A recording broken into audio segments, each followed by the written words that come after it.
और सबसे पहले बात, सरकार ऑन, स्पीकर कौन? 30 मार्च को सतीश महाना को विधानसभा अध्यक्ष चुना जा सकता है। 8 बार के विधायक है सतीश महाना, ये बड़ी जानकारी आपको दे रहे हैं। 30 मार्च को सतीश महाना को विधानसभा स्पीकर चुना जा सकता है। 28-29 मार्च को विधायकों की शपथ के बाद चुने जा सकते हैं स्पीकर। 8 बार के विधायक हैं सतीश महाना, बेहद बोल्ड हैं, बेबाक हैं। 28-29 मार्च को यह कहा जा रहा है कि शपथ ग्रहण जब विधायकों का हो जाएगा उसके बाद इनको अध्यक्ष चुना जा सकता है। इनके नाम को लगभग तय माना जा रहा है। हालांकि पहले कैबिनेट में शामिल होने की तमाम खबरें चल रही थी। ये कहा जा रहा था कि योगी 2.0 के कैबिनेट का हिस्सा बनेंगे महाना, लेकिन ऐसा हुआ नहीं। 8 बार से लगातार वो जीतते आ रहे हैं, 8 बार के विधायक हैं और पिछली बार योगी सरकार में वो मंत्री थे, लेकिन इस बार उनका पत्ता कट गया। इस बार वो मंत्री नहीं बन पाए, लेकिन विधानसभा अध्यक्ष इनको बनाया जा सकता है।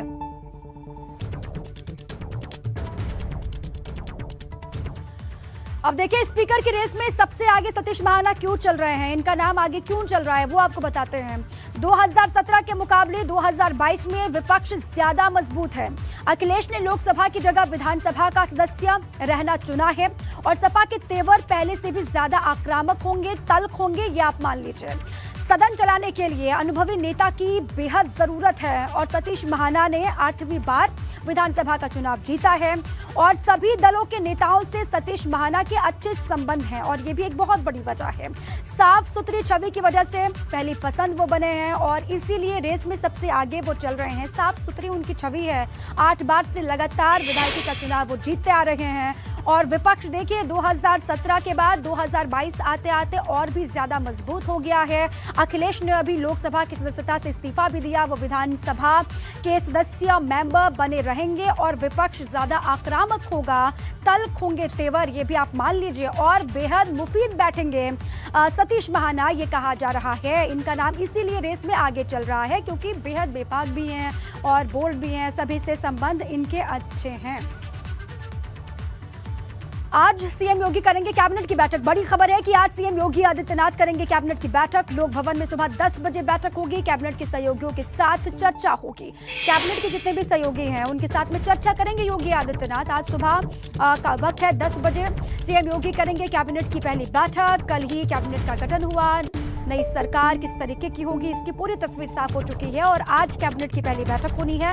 लोक भवन में सुबह 10 बजे ये बैठक होगी और कैबिनेट के जितने भी सहयोगी हैं वो इस बैठक में मौजूद रहेंगे। उनके साथ में चर्चा होगी किस तरीके से आगे बढ़ना है, अब आगे काम पर फोकस किस तरीके से करना है, क्या प्राथमिकताओं में शुमार रहेंगी चीजें, उन पर भी विस्तार से चर्चा की जाएगी।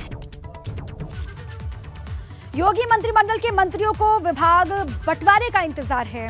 किस मंत्री को क्या मिलेगा, किसको क्या जिम्मेदारी मिलेगी, इस पर सभी की नजरें लगातार टिकी हुई हैं। कल योगी आदित्यनाथ के साथ 52 मंत्रियों ने शपथ ली थी और योगी मंत्रिमंडल में 18 कैबिनेट स्तर के मंत्री हैं।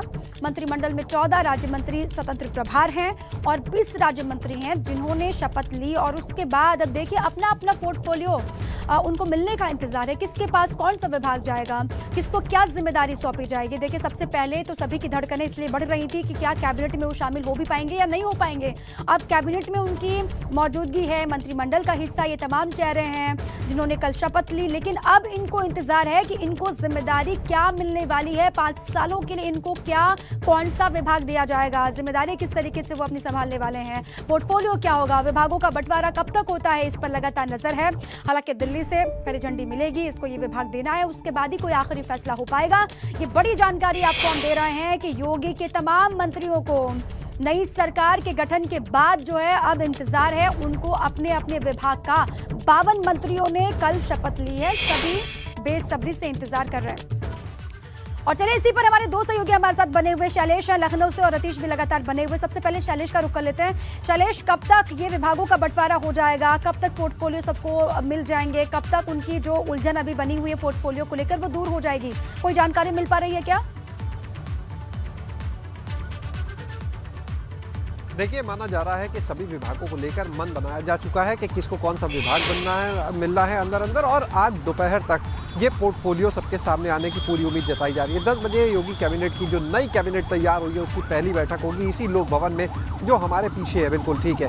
तो वो दिखाते हैं आपको, और अपने सहयोगी वीरेंद्र से हम कहेंगे तस्वीरें दिखाएं इस समय। देखिए, योगी कैबिनेट की पहली बैठक इसी लोक भवन में होगी जहाँ मुख्यमंत्री का कार्यालय है, और 10 बजे की बैठक के बाद जब सारे कैबिनेट के मंत्रियों से मुलाकात कर लेंगे सीएम, वहाँ पर ये देखना है कि उसमें फैसले क्या होते हैं, क्योंकि देखिए अभी विभाग नहीं बटे थे। जाहिर सी बात है कि विभागीय जो फैसले हैं वो होना मुश्किल है, वो नहीं होंगे, लेकिन बैठक के बाद में जो पोर्टफोलियो होगा जो मंत्रियों को दिया जाना है, वो ज़रूर कहा जा रहा है कि बैठक के बाद में दोपहर तक जारी हो सकता है, और सभी की निगाह इस पर टिकी हुई है। इस बार का जो मंत्रिमंडल है, देखिए 52 सदस्यीय जो मंत्रिमंडल है, उसमें तमाम देखिए पिछली बार के मंत्रियों को देखिए लगभग 22 मंत्री पिछली बार के हट चुके हैं। इसमें से जो योगी पार्ट 1 में हुआ करते थे वो नहीं है।